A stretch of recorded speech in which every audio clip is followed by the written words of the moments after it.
예, 양재 6부 열린 새진짜 예배 나오신 여러분들을 주님의 이름으로 환영하고 축복합니다. 우리 찬양사역자 김도현 찬양사역자에게 불러주신 것처럼 예배를 통해서 하나님의 샬롬이 여러분의 삶 가운데 임하기를 소망합니다. 이 시간 우리 같이 한번 말씀 보도록 하겠는데, 오늘 함께 보신 말씀은 요한복음 12장 1절에서 8절까지 말씀입니다. 요한복음 12장 1절에서 8절까지 말씀, 저와 여러분이 한 절씩 교독하도록 하겠습니다. 6월절이 시작되기 6일 전에 예수께서 베다니에 도착하셨습니다. 그곳은 예수께서 죽은 사람 가운데서 다시 살리신 나사로가 사는 곳이었습니다.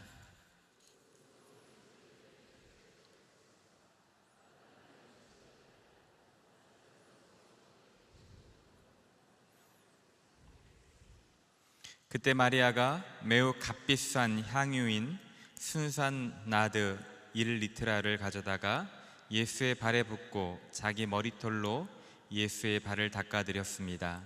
집안은 온통 향내로 가득했습니다.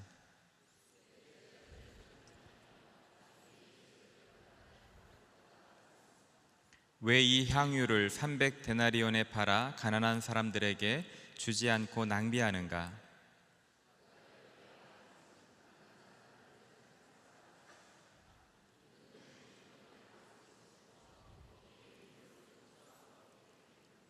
예수께서 대답하셨습니다. 그대로 두어라. 이 여인은 내 장례날을 위해 간직해둔 향유를 쓴 것이다.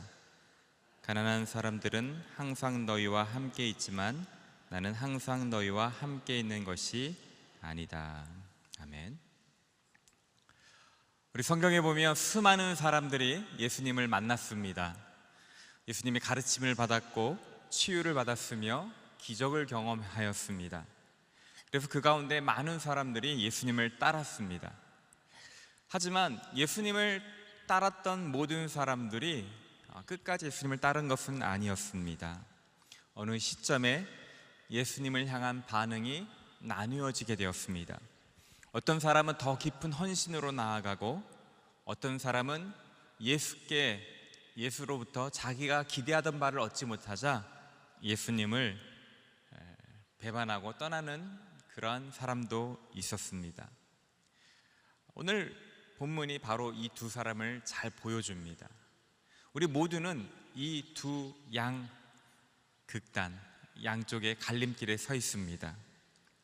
오늘 특별히 마리아의 모습을 통해서 예수님이 날이 갈수록 예수님을 더 헌신하고 예수님을 따르는 삶이 어떤 삶인지, 그 헌신이 얼마나 큰 기쁨을 주는 것인지 한번 살펴보고, 여기 계신 여러분 한 분 한 분이 예수님을 끝까지 따르며 마리아와 같은 헌신의 길로 나아가게 되기를 주님의 이름으로 축원합니다. 먼저 오늘 본문의 배경을 좀 잠시 문맥을 살펴보면 11장에서 예수님께서는 죽은 나사로를 살리셨습니다. 무덤에서 나사로가 나았던 것이죠. 썩은 내가 내었던 나사로가 살아난 것입니다. 나사로가 예수님께서 나사로를 살리자 많은 사람들이 이전보다 더 많이 예수님을 믿고 따르기 시작했습니다. 그러자 유대 지도자들의 위기감은 더 커졌습니다. 그들은 구체적으로 예수를 죽이려고 음모를 꾸미기 시작했습니다. 유대 지도자들이 예수님을 체포하려고 한다는 것을 알자 예수님께서는 잠시 피하셨습니다.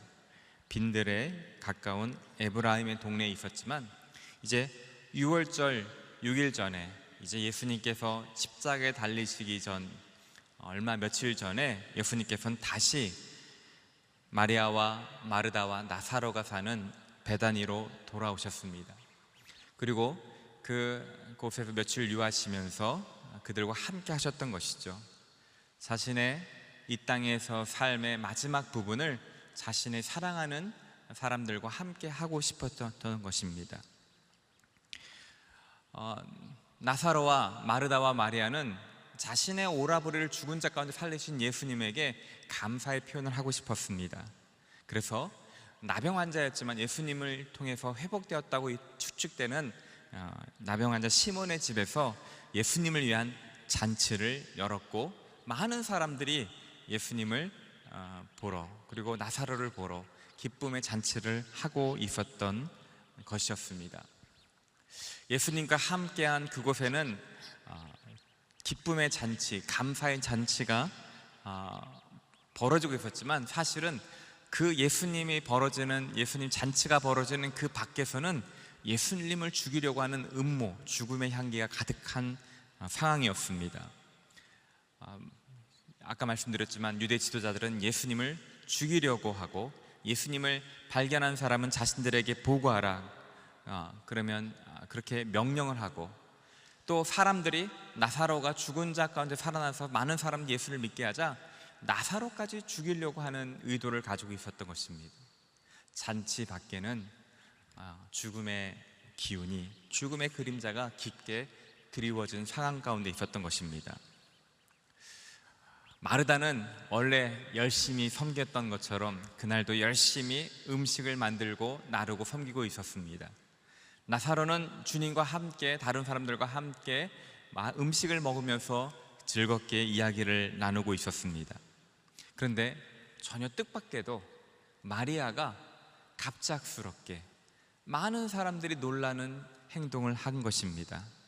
여러분 잘 아시다시피 그 비싼 나드 옥합을 깨어서 예수님의 머리에 붓고 발까지 기름이 흘러서 흐르게 하고, 자신의 머리카락으로 예수님의 발을 씻는 것이었습니다. 우리 3절 다시 한번 읽어볼까요? 시작.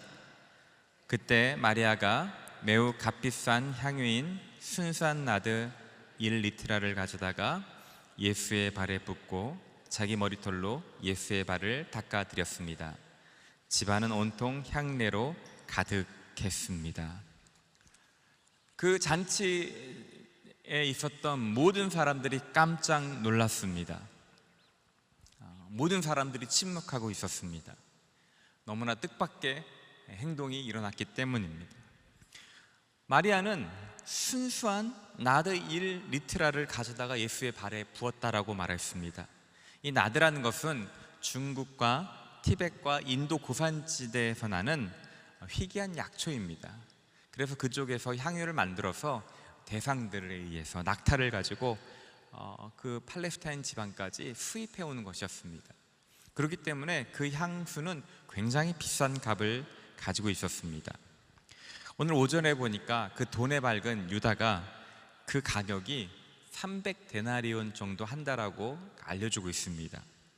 여러분, 한 데나리온은 그 당시 하루 노동자 하루 품삯이었습니다. 300데나리온이면 연봉, 한 1년 연봉에 해당되는, 그렇게 해당되는 비싼 향수였습니다. 여러분, 우리가 연봉이 3천만 원이라면 3천만 원짜리 향수인 것입니다. 연봉이 5천만 원이면 5천만 원짜리 향수였던 것입니다. 아마 그 향수는 마리아가 평생 모았던 것일 수도 있습니다. 어쩌면 결혼을 위해서 지참감으로 가지고 있었던 것이었을 수도 있을 것입니다. 어쨌든 그녀에게 가장 소중한, 자신의 1년치, 보통 사람들 1년치 봉급에 해당하는 값비싼 소중한 것이었습니다. 그녀의 가장 큰 보물이었던 것이죠. 그런데 그것을 한순간 깨트려서 그녀는 그 향수를 예수님께 부어드린 것입니다. 이것은 결코 평범한 일이 아닙니다. 놀란 일인 것입니다. 많은 사람들은 그것을 가지고 낭비라고 생각하는 그러한 행동이었습니다. 그런데 놀랍게도 주님은 그 마리아의 행동에 대해서 낭비라고 표현하지 않고 책망하지 않으셨습니다. 마가복음 14장 9절, 동일한 본문을 다루는 그곳에 보면요, 내가 진실로 너에게 말한다. 우리 같이 한번 읽어볼까요? 시작. 온 세상이부터 시작. 온 세상이 어디든지 복음이 전파되는 곳마다 이 여인이 한 일도 전해져서 사람들이 이 여인을 기억하게 될 것이다. 예수님은 복음이 전파되는 곳마다 이 마리아가 한 이 행동도 함께 전파되어야 될 것이다 라고 말씀해 주고 있습니다. 마리아의 행동이 예수님을 구주로 고백하는 사람들이 따라야 할 모범이라고 가르쳐 준 것입니다. 제자도의 진수라고 가르쳐 준 것입니다. 그러면서 이 마리아가 한 행동은 예수님을 따르려고 하는 사람들이 마땅히 해야 될 모습이라고 가르쳐 준 것입니다. 그렇다면 우리 한번 생각해 보기 원합니다. 도대체 마리아는 왜 향유 옥합을 깨뜨려서 예수님께 부었을까요? 왜 갑자기 이런 일을 하였을까요? 무엇이 마리아로 하여금 이런 행동을 하게 하였을까요? 구체적으로 성경은 이것에 대해서 말씀해 주지 않습니다. 그러나 우리는 추측할 수 있습니다. 첫 번째로 생각할 수 있는 것은 우리가 11장에서 말했던 것처럼 예수님께서는 얼마 전에 죽어서 썩은 내 나는 자신의 오라버니 나사로를 살려주셨습니다. 자신이 죽었던 오빠를 살려주신 것, 그것에 대한 감사의 마음이 컸을 것 같습니다. 그리고 그 감사를 표현하는 그 잔치에서 자신의 나름대로 잔치 외에 예수님에게 자신의 감사의 마음을 표현하고 싶었을 수도 있습니다. 오빠의 생명에 비하면 자신이 가지고 있는 이 향수는 어쩌면 값이 그렇게 나가지 않는 것이라고 생각할 수도 있을 것입니다. 그래서 예수님께 감사의 마음을 제대로 표현하기 위하여 자신에게 가장 소중한 것들을 드리는 것이었습니다. 예수님께 올바로 반응하기 위한 제자도의 본질 가운데 가장 중요한 것이 이것입니다.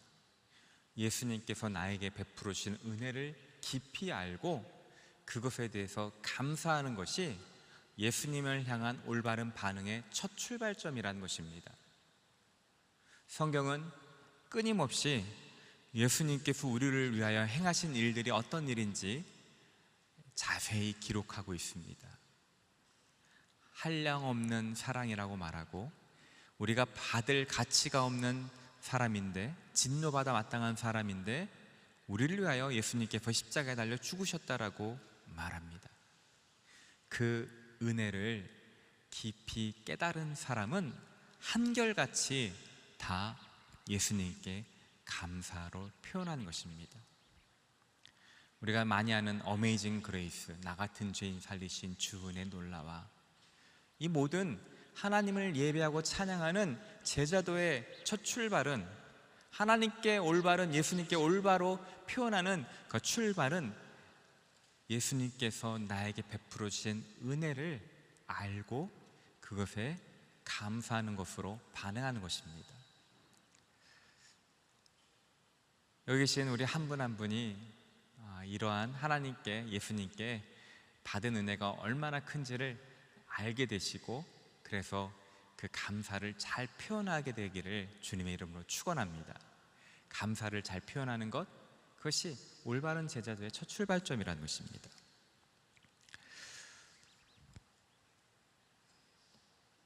두 번째로, 마리아가 왜 그렇게 향유옥합을 깨뜨렸을까? 그것은 어떤 사랑의 표현이었다라고 생각합니다. 요한복음 11장 5절에 보면 예수님께서는 마르다와 마리아와 그리고 나사로를 사랑하였다라고 분명하게 말씀하셨습니다. 예수님께서 특별하게 사랑하셨다고 기록한 것을 보면 평상시에 교류에도 있었던 것 같고, 또 그 자매들과 마리아도 예수님께서 자신들을 얼마나 사랑하는지 알고 있었던 것 같습니다. 나사로가 죽었을 때 함께 슬퍼하며 눈물을 흘렸던 예수님의 사랑의 마음을 마리아는 알고 있습니다. 그리고 유대 지도자들을 통해서 누구든지 예수가 있는 것을 알면 신고하라 라는 그런 명령이 떨어진 것도 마리아는 알고 있었을 것입니다. 그럼에도 불구하고 예수님은 그들과 함께 하기 위하여 그 집에 오신 것입니다. 어쩌면 마리아는 예수님의 그 사랑을 깊이 경험했고, 어쩌면 그 사랑에 반응하는 것으로, 자신의 사랑을 표현하고 싶은 것으로 존경과 사랑과 존경을 마음껏 표현하고 싶은 그 동기로 향유옥합을 깨뜨렸을 수도 있을 것입니다. 우리가 사랑하는 것은 하나님께서 먼저 우리를 사랑하셨기 때문이라고 요한 사도는 분명하게 말씀하셨습니다. 하나님은 우리에게 먼저 사랑하면 내가 너에게 은혜를 베풀어 줄게, 그렇게 말씀하지 않으셨습니다. 성경의 처음과 끝 모든 성경에서는 하나님께서 먼저 우리를 사랑하셨다라고 말씀해 주셨습니다. 우리가 사랑을 받고 내가 얼마나 사랑받는 존재인지를 알면 그 사랑은 그것에 반응하게 된 것입니다. 마리아는 자신의 받은 사랑을 반응하여서 사랑을 표현했던 것이죠. 근데 그 받은 사랑이 너무나 크다는 것을 알면 내가 가진 모든 것으로, 최고의 것으로 표현하고 싶은 것이 우리 인간의 마음인 것입니다. 우리가 연애할 때 아니면 뜨겁게 사랑할 때 상대방에게 내가 보여줄 수 있는 최고의 사랑을 보여주고 싶은 마음, 바로 그게 모든 인간이 가지고 있는 마음인데, 바로 어쩌면 마리아가 예수님에게 그런 마음을 표현하고 싶은 것일 수도 있겠다는 생각이 듭니다. 우리의 믿음 생활은 다른 것이 아닙니다.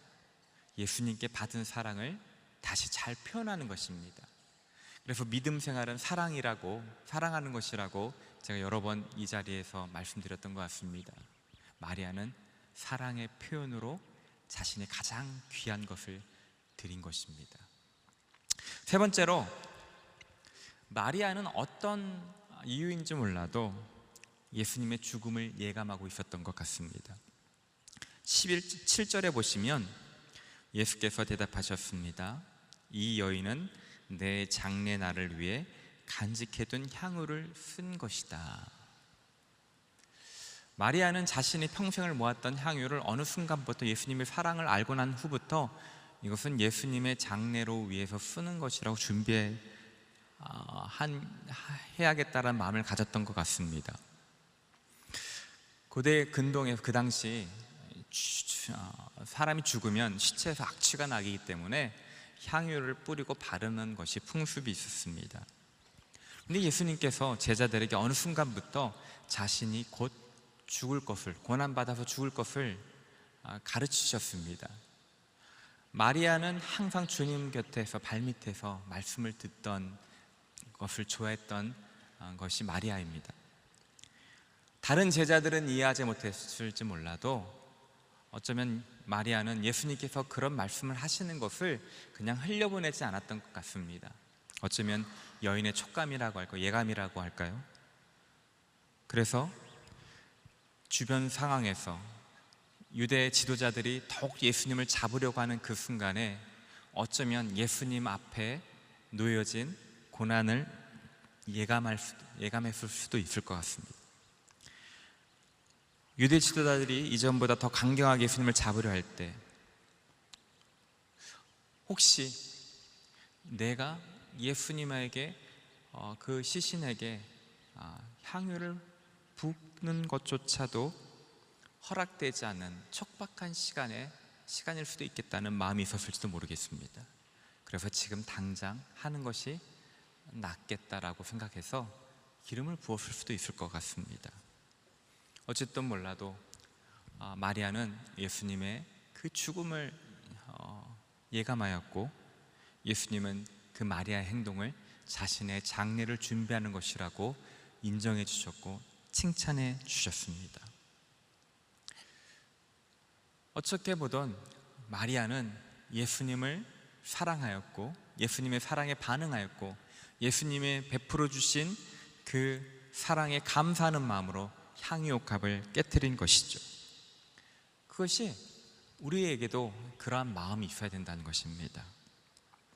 그런 마음이 들었을 때 마리아는 자신의 모든 것, 가장 소중한 것을 예수님께 드린 것이죠. 이것을 통해서 예수님을 위해서 헌신한다는 것이 무엇인지를 우리는 알게 되는 것입니다. 주님을 따른다는 것은, 주님을 사랑한다는 것은 우리 가진 모든 것을 드리는 것이라는 것을 의미한다는 것입니다. 마리아가 전부를 드렸듯이 주님이 기뻐하시는 것은 우리의 전부를 드리기를 원하십니다. 그것이 어떻게 가능할까요? 성경에서는 주님은 천국의 비유를 여러 가지로 하셨습니다. 마태복음 13장 44절에 보면 46절에 보면 하늘나라는 밭에 숨겨진 보물과 같다는 것입니다. 어떤 사람이 보물이 숨겨진 것을 알고 자기 전 재산을 팔아서 그 밭을 사는 것과 같은 것이 하늘나라는 것입니다. 진주상인이 가장 값진 것을 발견하고 자신의 모든 것을 팔아서 그것을 사는 것과 같은 것이 하늘나라는 것입니다. 예수님을 믿는다는 것은 예수님을 통하여 우리에게 주시는 은혜가 얼마나 가치고 소중한 것인지를 알아서 내 전부를 드려도 아깝지 않은 것이 예수님을 따르는 삶이라고 분명하게 가르쳐주고 있습니다. 내 것을 다 드림에도 불구하고 그것은 아까운 것이 아니라 기쁨이 있는 것입니다. 왜요?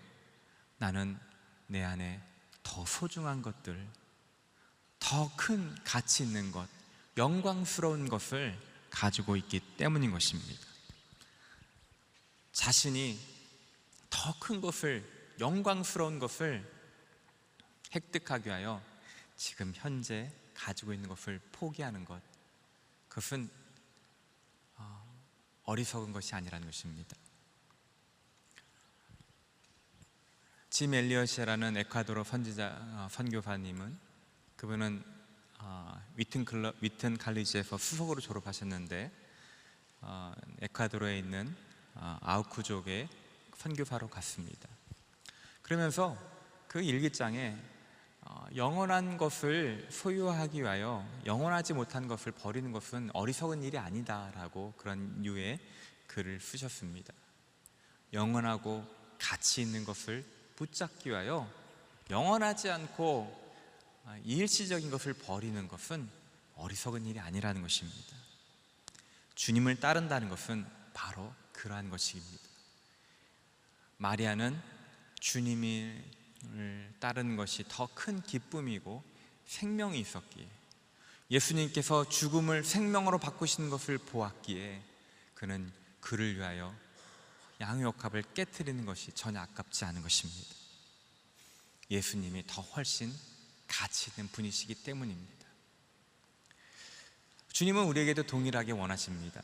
여기 계신 한 분 한 분이 주님이 우리의 어떤 것보다도 소중하고 가치 있는 분으로 여겨지기를 소망합니다.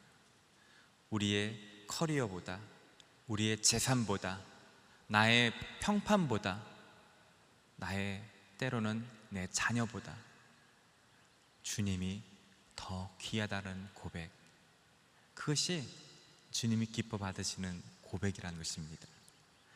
그렇다고 주님이 우악스럽게 우리 것을 다 뺏어가시는 분이 아니라 그런 고백을 하는 것을 기뻐하시면서 우리가 기대할 수 없는 더 풍성한 것들을 주시는 분이시기 때문인 것입니다.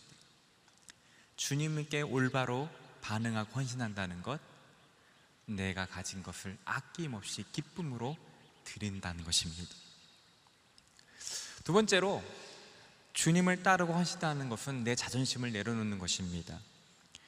마리아는 향유옥합 기름을 깨고 깼을 뿐만 아니라 자신의 머리로 예수님의 발을 씻기셨습니다. 그 당시 고대 근동에서 샌들을 신고 다녔기 때문에, 메마른 땅을 신고 다녔기 때문에 발은 항상 먼지와 더러운 것이 있었습니다.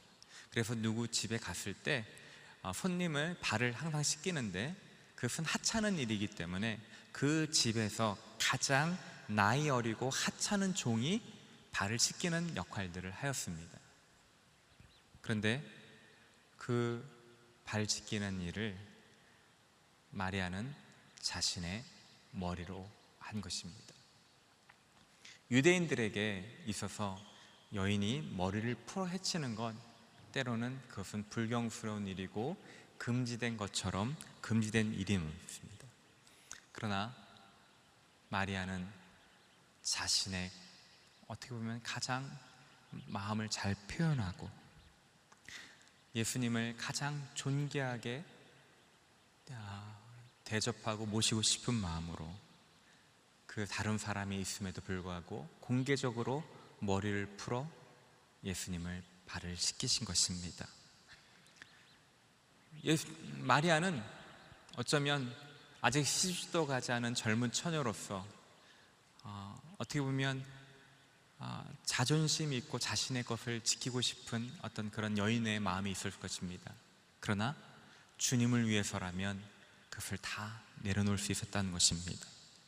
남들이 뭐라고 하든 아랑곳하지 않고 주님이, 다른 사람이 아무리 뭐라 한다 할더라도 나는 주님이 가장 존귀한 분이시며 주님이 영광 받으실 만한 분이시며 그분 앞에서는 나는 내세울 것이 하나 없으며 내가 가지고 있는 이 머리로서 주님을 발을 닦는 것도 전혀 아깝지 않다라는 그 고백, 내가 주님 당신을 사랑하고 존경합니다. 주님 앞에서 자신이 내세울 수 있는 그 모든 자존심을 내려놓고 주님을 높이는 마리아의 모습을 보게 됩니다. 때로는 우리는 주님을 믿는다고 하면서도 우리가 가지고 있는 것을 내세우며 나아갈 때가 있습니다. 우리가 한 행동을 가지고 내세우며 나아갈 때가 있습니다. 그러나 진정으로 주님 앞에 나아가는 것은 나의 모든 것을 내려놓고 나아가는 것입니다. 그분 앞에 나는 아무 존재도 아니며 내가 가진 것을, 모든 것을 드려도 아깝지 않다는 것, 겸손한 태도로 나의 자존심을 내려놓는 것, 그것을 주님을 따르는 온전한 제자도의 모습이라는 것을 마리아를 통해서 우리에게 가르쳐 준 것입니다. 마리아는 이렇게 반응했지만 이 마리아가 이렇게 행동하는 것이 불편한 사람이 있었습니다. 바로 우리가 잘 아는 유다입니다. 4절에 보면 제자들 중 하나이며 나중에 예수를 배반한 가룟 유다가 말했습니다. 왜 이 향유를 300데나리온에 팔아 가난한 사람들에게 주지 않고 낭비하는가? 모든 사람들이 마리아의 행동에 침묵하면서 어안이 벙벙하면서 와 하고 있는 사이에 그 불편함을 유다는 참을 수가 없었던 것입니다. 그래서 그는 내뱉은 것이죠. 마리아가 300데나리온에 되는 향유를 예수님께 붓는 것이 너무 아깝게 느껴졌습니다. 그래서 마리아가 드리는 헌신을 비난하기 시작한 것입니다. 예수를 믿다 하더라도 적당히 믿어야지, 어떤 그런 말로 마리아를 비난하는 것이죠. 그러면서 좋은 이유를 댑니다. 향수를 팔아 가난한 사람들에게 나눠주는 것이 더 좋지 않겠니?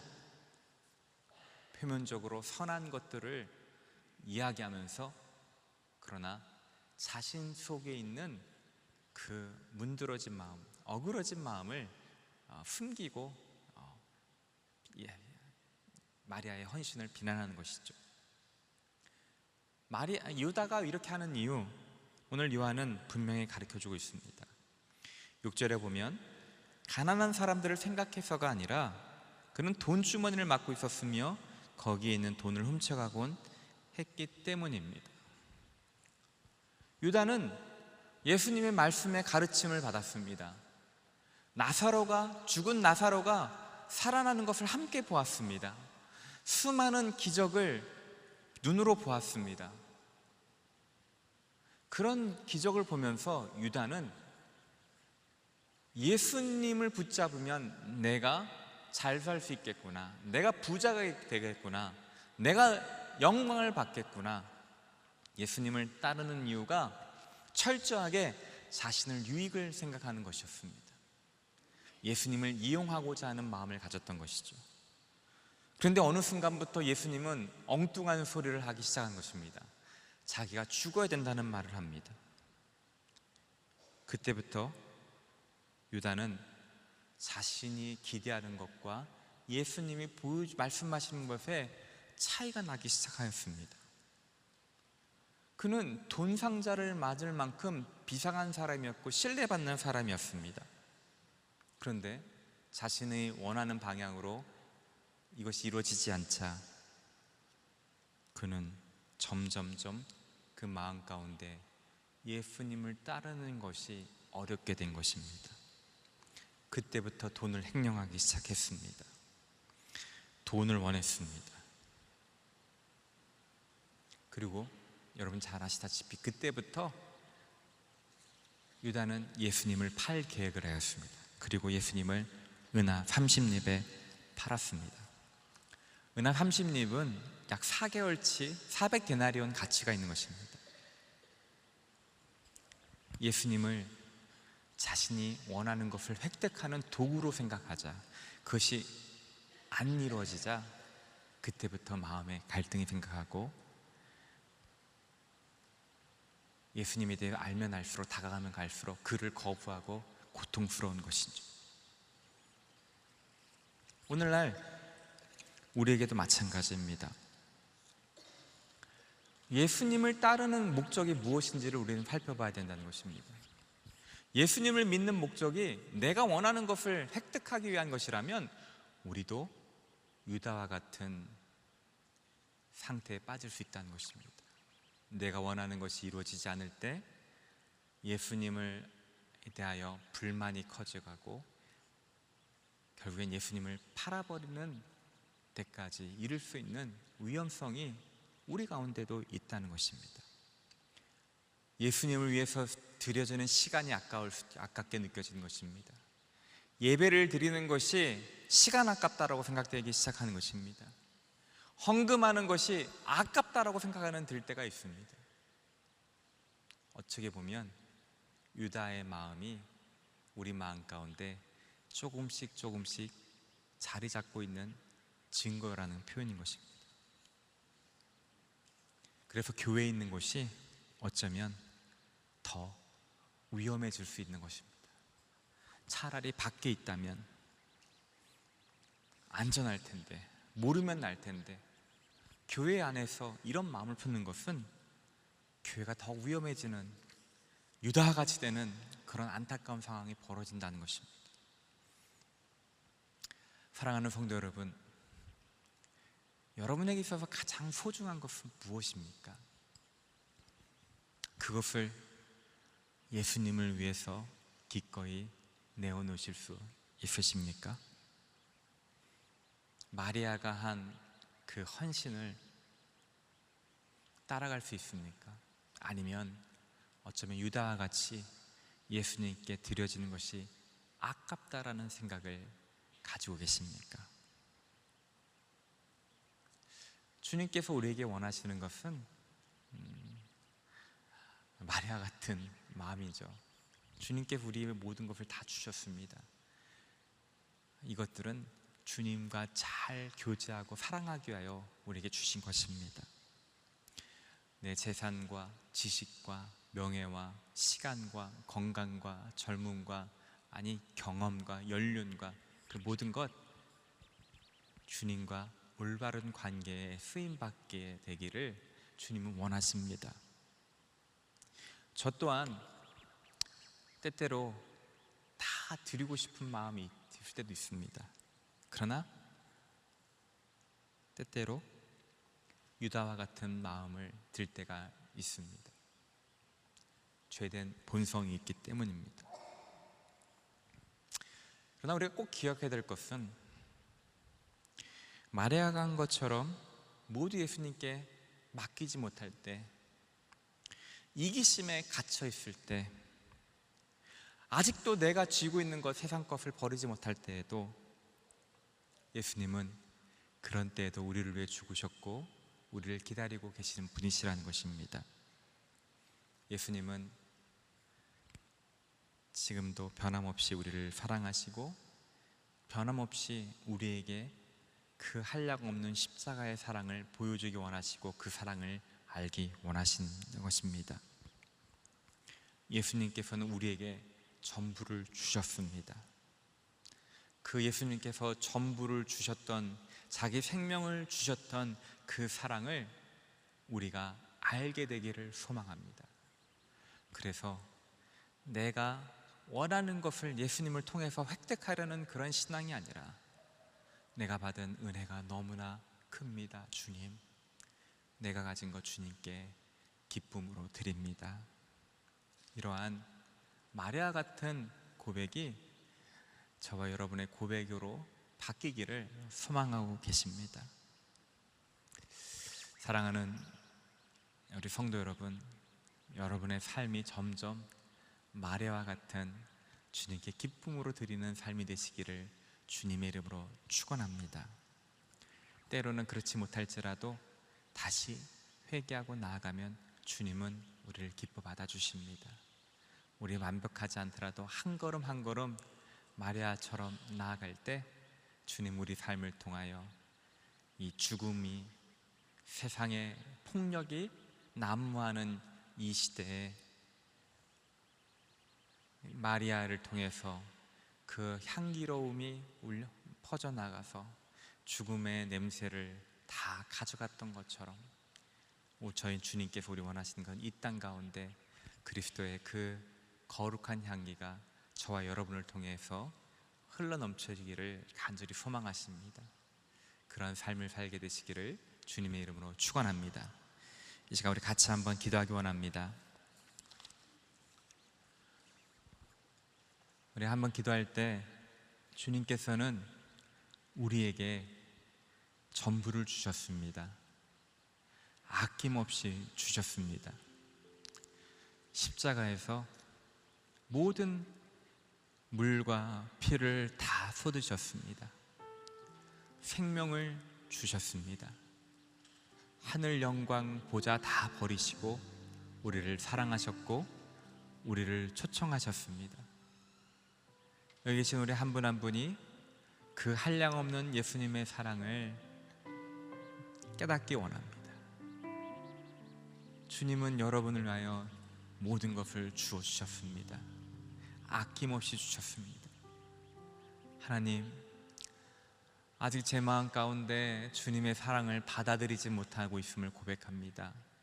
수없이 많은 내 안에 있는 상처와 세상의 거짓말과 견고한진들이 그 하나님의 사랑을 제대로 이해하지도 못하고 받아들이지 못하는 그런 상태에 빠져들었습니다.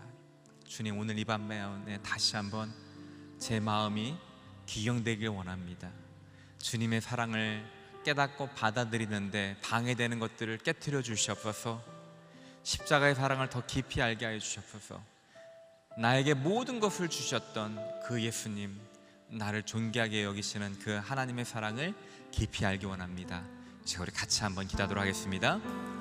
사랑과 은혜가 충만하신 하나님, 오늘 마리아가 예수님의 사랑을 알고 예수님의 능력을 알고 아버지 그에게 헌신하며 나아갔던 것처럼 이 고백에 계신 우리 한 분 한 분이 예수님의 그 사랑을 더 알기 원합니다.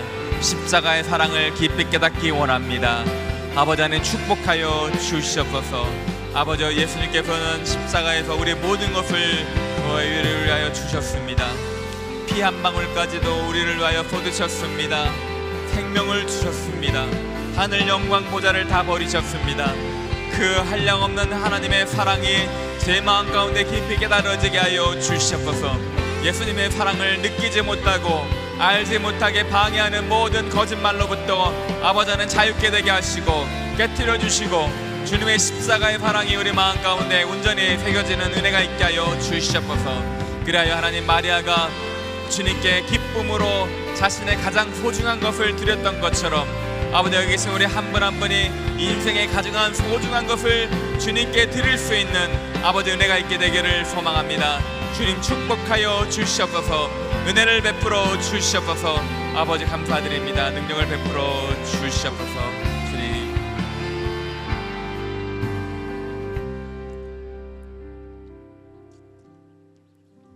우리 주님은 우리를 위하여 모든 것을 버리시고 피 한 방울까지도 쏟으시며 찢기시며 우리에게 모든 것을 주셨습니다. 십자가가 우리를 향한 하나님의 사랑이라고 그 증거라고 말씀해 주십니다. 주님, 그러나 우리의 눈이 아둔하고 귀가 어두워 아버지 하나님 그 사랑을 제대로 깨닫지 못함을 고백합니다. 성령님께서 우리 마음 깊은 곳에 아버지 그리스도의 사랑을 깨달을 수 있는 은혜를 허락하여 주시옵소서. 내가 이 땅에 살면서 받은 상처와 세상의 거짓말에 속아서 주님의 사랑을 제대로 깨닫지 못하고 있다면 성령님께서 우리 마음을, 단단해진 마음을 깨트려 주시고 주님의 사랑을 온전히 알 수 있는 부드러운 마음으로 변화시켜 주시옵소서. 그래야 하나님, 제 삶이 마리아처럼 내 것을 주님께 기쁨으로 드리는 제자의 삶으로 살길 소망합니다. 나의 삶을 통하여 그리스도의 향기가 주변 모든 사람들에게 흘러넘치는 그런 삶이 되기를 소망합니다. 이곳에 계신 한 분 한 분의 삶이 향기 나는 삶이 되게 하여 주시고 열매 맺는 삶이 되게 하여 주시옵소서. 감사드리며 이 모든 것 우리 주 예수 그리스도의 이름으로 기도드립니다. 아멘.